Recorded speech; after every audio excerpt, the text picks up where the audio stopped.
দেখুন, একটা reels video যদি ঠিকঠাক ভাবে এডিট করে না হয় তাহলে এই ভিডিওটা কিন্তু কখনোই রিচ করে না এবং ভালো ভিউজ আসে না।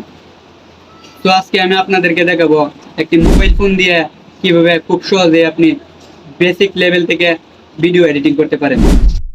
তো আজকের ভিডিওটি অনেক ইন্টারেস্টিং হতে যাচ্ছে। ফোন স্ক্রিনটি ফলো করুন। ফোন স্ক্রিনে আসার পর আপনারা সর্বপ্রথম ক্যাপকাট অ্যাপটি ওপেন করে নেবেন। দেখুন, ভিডিও এডিট করার জন্য অনেকগুলো অ্যাপসের প্রয়োজন হয়, কিন্তু এর মধ্যে সবচেয়ে ভালো হচ্ছে ক্যাপকাট, যা দিয়ে খুব সহজে এডিট করা যায়। আপনাদের সামনে এরকম একটা ইন্টারফেস শো করবে, তারপর আপনারা নিউ প্রজেক্টে ক্লিক করে দিবেন। নিউ প্রজেক্টে ক্লিক করার পর আপনারা যে ভিডিওটি এডিট করতে চাচ্ছেন ওই ভিডিওটি আপনি সিলেক্ট করে দিবেন। সো আমি আপনাদেরকে দেখানোর স্বার্থে একটা ভিডিও সিলেক্ট করে নিচ্ছি। তো আপনারা চাইলে অনেকগুলো সিলেক্ট করতে পারেন, চাইলে একটাও পারেন। তারপর আপনারা নিচে অ্যাডে ক্লিক করে দিবেন।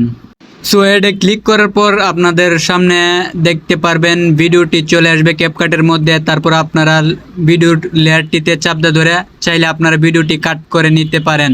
সো আমার ভিডিওটা দেখতে পাচ্ছেন উল্টা হয়ে আছে। সো ভিডিওটা সোজা করার জন্য স্ক্রিনটা ফলো করুন, দেখেন আমি কিভাবে করি। লেয়ারটিতে চাপ ধরে ডান দিকে প্রেস করবেন, এরপর আপনারা একটা অপশন দেখতে পারবেন ক্রপের, ওই ক্রপে ক্লিক করে দিবেন। ক্লিক করার পর রোটেটে চাপ দিয়ে 2-3টা চাপ দিলে আপনার ভিডিও দেখতে পারবেন। যে রেশিওতে আপনি ভিডিওটি রাখতে চান ওই রেশিওতে রেখে ক্লিক করে দিবেন টিক মার্কে। তারপরে আপনাদের ভিডিওর এক্সট্রা পার্টগুলো ডিলিট করার জন্য যে কাজটি করবেন, ভিডিওর লেয়ারের উপরে ক্লিক করে দিবেন। ক্লিক করার পর নিচে দেখতে পাচ্ছেন স্লিপটি ক্লিক করলে ভিডিওটি 2 ভাগে ভাগ হয়ে যাবে। তারপর আপনার এক্সট্রা পার্টের উপরে ক্লিক করে ডিলিট করে দিবেন। এরকম প্রসেসে আপনি চাইলে যে কোনোভাবে ভিডিওটি কাট করে নিতে পারবেন। তারপর আপনি আপনার ভিডিওর ভয়েস কোয়ালিটি ভালো করার জন্য আপনি চাইলে ভিডিওর লেয়ারে ক্লিক করে দেখতে পাবেন এক্সট্রা অডিওতে ক্লিক করে আপনার ভয়েসটাকে আলাদা করে তারপর ভয়েসের উপরে ক্লিক করে সাউন্ডটাকে বাড়িয়ে নিতে পারেন। তো সাউন্ডটাকে বাড়িয়ে নেওয়ার পর টিক মার্কে ক্লিক করে দিবেন। তারপর আপনারা ভয়েসের নয়েজ রিমুভ করার জন্য রিডেন্স নয়েজ বলে একটা অপশন আছে, ওই অপশনটাতে ক্লিক করে অপশনটা অন করে দিবেন। তো এখন আপনি যদি চান আমার ভিডিওর ভয়েস তেমন একটা ভালো হয়নি, আমি নতুন করে ভয়েস দিব, সেটা করার জন্য সাউন্ডে ক্লিক করবেন।